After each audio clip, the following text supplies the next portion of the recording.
Mga kartista sa lalawigan sa Team Dumkay GKH Karate,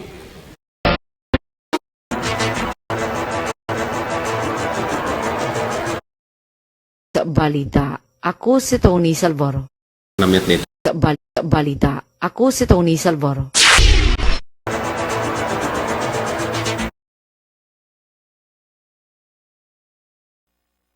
Ang mga nangungunang balita sa Metro Central Luzon ngayon. American expat sa Pampanga hindi nangangamba sa kanilang seguridad sa kabila ng pagdukot at pagpatay sa isang dayuhan na si G. Ikju. Pagko nababahala sa paglobo ng populasyon at pagtaas ng kaso ng teenage pregnancy sa Region 3. Pagkupo ni Trump, walang epekto sa Pilipinas ayon sa isang political expert. Higit 1,000 mag-aaral sa Guagua na biyayaan ng libreng dental mission.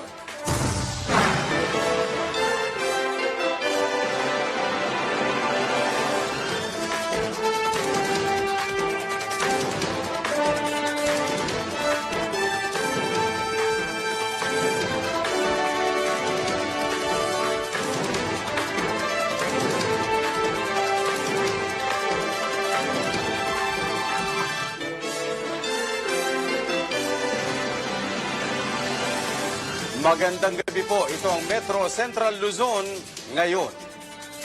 Karamihan sa mga American national na naninirahan sa Angeles City, buo ang suporta kay President-elect Donald Trump.